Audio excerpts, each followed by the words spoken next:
அண்மை செய்தியாக பார்த்து வருகிறோம். அமலாக்கத்துறை பதிலளிக்க உத்தரவு பிறப்பிக்கப்பட்டிருக்கிறது. சென்னை முதன்மை அமர்வு நீதிமன்றம் உத்தரவு பிறப்பித்திருக்கிறது. பறிமுதல் செய்து தடயவியல் ஆய்வுக்கு உட்படுத்தப்பட்ட டிஜிட்டல் ஆவணங்களின் நகல் குறித்து அமலாக்கத்துறை பதிலளிக்க வேண்டும் என்று நீதிமன்றம் உத்தரவு பிறப்பித்திருக்கிறது. சட்டவிரோத பணப்பரிமாற்ற வழக்கில் அமைச்சர் செந்தில் பாலாஜி தொடர்பான அமலாக்கத்துறை பதிலளிக்க வேண்டும் என்று உத்தரவானது பிறப்பிக்கப்பட்டிருக்கிறது. டிஜிட்டல் ஆவணங்களின் நகல்களை சமர்ப்பிக்க வேண்டும் என்று உத்தரவு பிறப்பிக்கப்பட்டிருக்கிறது. அது தொடர்பான அண்மை செய்தியை பார்த்து வருகிறோம்.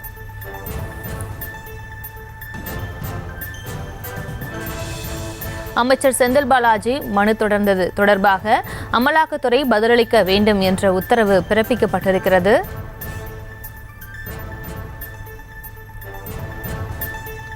இது தொடர்பான மேல் விவரங்களோடு இணைகிறார் செய்தியாளர் மதியழகன். மதியழகன், வணக்கம். இந்த வழக்கு தொடர்பான விவரங்களை வழங்கலாம். அமைச்சர் செந்தில் பாலாஜிக்கு எதிராக சட்டவிரோத பணப்பரிமாற்ற தடை சட்டத்தின் கீழ் அமலாக்கத்துறை பதிவு செய்த வழக்கு சென்னை முதன்மை அமர்வு நீதிமன்ற நீதிபதி எஸ் கார்த்திகேயன் முன்பு விசாரணைக்கு வந்தது. விசாரணைக்கு அமைச்சர் செந்தில் பாலாஜி நேரில் ஆஜராகி இருந்தார். அப்பொழுது செந்தில் பாலாஜி தரப்பு வழக்கறிஞர் CR மலர்வண்ணன் செந்தில் பாலாஜியிடம் பறிமுதல் செய்து தடவியல் ஆய்வுக்கு உட்படுத்தப்பட்ட டிஜிட்டல் ஆவணங்களின் நகலை அளிக்க கோரி மனு தாக்கல் செய்துள்ளதாக கூறினார். இதற்கு பதிலளித்த அமலாக்கத்துறை சிறப்பு வழக்கறிஞர் என் ரமேஷ், ஆவணங்களின் நகல் சிறப்பு நீதிமன்றத்தின் வசம்தான் இருப்பதாகவும் அங்கிருந்துதான் பெற்றுக்கொள்ள வேண்டும் என கூறினார். இதையே பதில் மனுவாக தாக்கல் செய்ய அமலாக்கத்துறைக்கு உத்தரவிட்ட நீதிபதி விசாரணையை டிசம்பர் 9 ஒத்திவைத்தார். இதனிடையே ஆவணங்களின் நகல் கிடைக்கும் வரை தடவியல் துறை கணினி பிரிவு உதவி இயக்குநர் மணிவண்ணனுக்கு பதிலாக அடுத்த சாட்சியிடம் விசாரணை நடத்தலாமா என நீதிபதி கேள்வி எழுப்பினார்.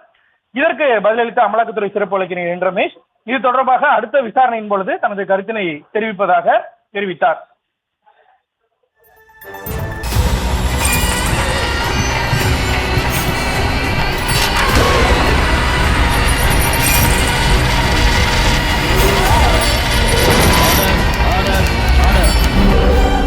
குற்றங்களின் மறுபரிமாணம் நிகழ்தகவு நமது நியூஸ் தமிழ் தொலைக்காட்சியில் விரைவில்.